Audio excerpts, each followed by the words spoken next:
नमस्कार विद्यार्थी मित्रांनो, आजच्या व्हिडिओमध्ये आज आपण 8वी NMS 2024 काल ही परीक्षा झालेली आहे 22 डिसेंबर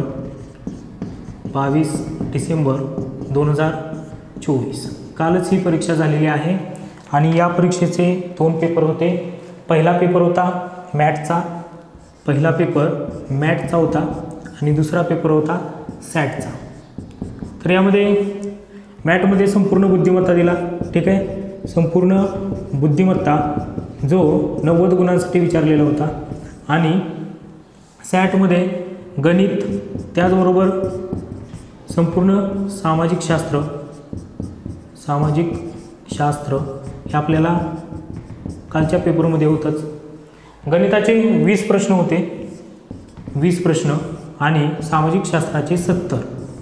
त्याच पद्धतीने बुद्धिमत्ता या विषयाला 90 गुण दिलेले आहेत। आता काही विद्यार्थ्यांचा स्कोअर मॅथमध्ये चांगला झाला असेल, लक्षात ठेवा, काही विद्यार्थ्यांचा स्कोअर मॅथमध्ये चांगला झाला असेल, कोणाचा 70 झाला असेल, कोणाचा 80 झाला असेल, कोणाचा 50, कोणाचा 40, तर कोणाचा 65 असू शकतो, कोणाचा 55 असू शकतो, ठीक आहे। आणि सॅटचा सुद्धा स्कोअर कोणाचा 70 झाला असेल, 80 झाला असेल, त्याचबरोबर 50 झाला असेल, ठीक आहे, काहींचा 40 झाला असेल, बरोबर, प्रत्येकाचा स्कोअर वेगवेगळा झाला असेल। तर काल मी तुम्हाला यूट्यूबवरती उत्तरसूची पाठवलेली होती, ठीक आहे। ज्या विद्यार्थ्यांनी उत्तरसूची पाहिलेली नाही त्या विद्यार्थ्यांनी ती उत्तरसूची पाहून घ्या आणि आपली जे उत्तरपत्रिका आहे त्याच्यावर तुम्हाला जे कार्बन प्रत दिलेले आहे त्यानुसार तुम्ही ते चेक करायचं आहे। अंतरिम उत्तरसूची लवकरच येणार आहे। अंतरिम उत्तरसूची किती दिवसात येते ते आपण आजच्या रात्रीच्या लाईव्ह तासामध्ये त्याची माहिती घेणार आहोत। आता काही पालकांचं, शिक्षकांचं, त्याचबरोबर विद्यार्थ्यांचं मत आहे, सर मला जर इकडे पैकीच्या पैकी मार्क पडले आणि इकडे जर मला 0 मार्क पडले, बघा त्यांचं मत काय, मला जर मॅथमध्ये समजा मॅथमध्ये मला 80 गुण मिळाले सर आणि सॅटमध्ये माझा स्कोअर अतिशय कमी आहे, मला फक्त 30च मार्क आहेत आणि दोन्ही मिळून माझा जर स्कोअर 80 अधिक 30 किती होतोय, 110 होतोय, ठीक आहे, किती होतोय, 110 होतोय। तर मी पास आहे का? हो, तुम्ही पास आहात, ठीक आहे। मेरिटमध्ये सुद्धा तुम्ही बसू शकता, परंतु कास्टनुसार या परीक्षेचं मेरिट असतं, एवढं लक्षात ठेवा, ठीक आहे। प्रत्येक कास्टला वेगवेगळं मेरिट असतं, मेरिटबद्दल आपण नंतर चर्चा करूयात। आता काही विद्यार्थ्यांचं मत आहे, सर समजा मॅथमध्ये मला समजा 70 मार्क मिळाले आणि ते मला समजा काही विद्यार्थ्यांचं मत आहे मला इथे 72 मार्क मिळाले आणि इथं मला सॅटमध्ये 0 मार्क मिळाले, ठीक आहे, आणि माझा स्कोअर किती होतोय, 72 अधिक 0 होतोय, तर मी पास आहे का? बरोबर। आता पासिंग हे तुम्हाला किती मार्कांना असतं हे रात्रीच्या लाईव्ह व्हिडिओमध्ये मी तुम्हाला सांगेन, ठीक आहे, पासिंग किती गुणांसाठी असतं आणि मेरिटसाठी सुद्धा तुम्हाला त्या ठिकाणी माहिती सांगेल। पण जर तुम्हाला 72 इथं असतील आणि ते 0 मार्क असतील तर सारथीमध्ये तुम्ही बसताय का? सारथी NMS मध्ये तुम्ही बसताय, ओके, 100% बसताय। असं काही नाही की इथे स्कोअर झाला पाहिजे। एका विषयामध्ये जर तुम्हाला पैकीच्या पैकी असतील, मॅथमध्ये जर पैकीच्या पैकी असतील आणि सॅटमध्ये जरी नसतील तरी तुम्हाला मेरिटमध्ये धरलं जातं, परंतु त्या ठिकाणी तुम्ही पासिंग होऊन त्या कास्टनुसार मेरिटमध्ये यावं लागतं। मग तुम्हाला दुसऱ्या विषयामध्ये सॅटमध्ये कितीही गुण मिळू द्यात, ह्या सॅटमध्ये तुम्हाला कितीही गुण मिळू द्यात काही फरक पडत नाही, ठीक आहे। समजा काही जण म्हणतील मला 90 पैकी 90 पडले आणि सर मला इकडे 0च पडले, ठीक आहे, तरी माझे धरतात का त्या ठिकाणी मार्क?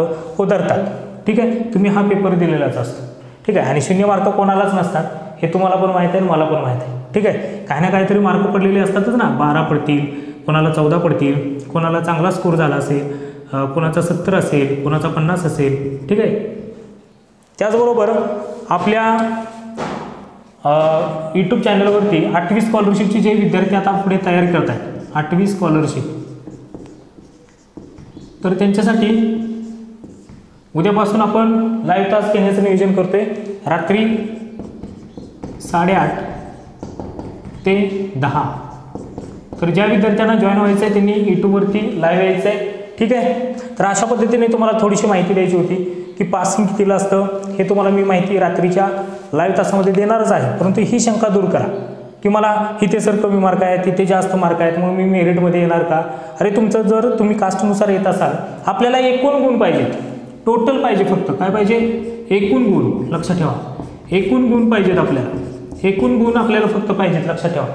ठीक आहे. एकूण गुण तुम्हाला दोन्ही मिळून कोणाला 95 येतील, कोणाला 110 येतील, कोणाला 170 येतील, कोणाला 100 किती येतील? 75 येतील, कोणाला 160 येतील. ठीक आहे, कोणाला 70 येतील. त्यामुळे हे दोन्ही मिळून तुमचे मार्क पकडले जातात. अगदी 0 असेल तर 0 पकडला जातो. ह्या एका सॅटमध्ये कमी मार्क मिळाले म्हणून मी मेरिटमध्ये बसणार नाही, असं काय नसतं. ठीक आहे. तर आजच्या व्हिडिओमध्ये एवढंच सांगायचं होतं मला. भरपूर पालकांचे आणि विद्यार्थ्यांचे कमेंट येत आहेत की सर थोडंसं याची माहिती द्या, त्यामुळे मी तुम्हाला याची माहिती दिलेली आहे. रात्रीच्या व्हिडिओमध्ये लाईव्ह तासामध्ये मी तुम्हाला संपूर्ण माहिती सांगेन. तर रात्री 8:30 वाजता लाईव्ह तास आहे, त्यामध्ये सर्वांनी जॉईन व्हा. तर अशा पद्धतीने मॅट आणि सॅट हे दोन्ही पेपर तुम्ही सर्वांनी दिलेले आहेत. ठीक आहे. पुढे तुम्ही 8वी स्कॉलरशिपची आता तयारी करा. ठीक आहे. वेळ भरपूर कमी राहिलेला आहे.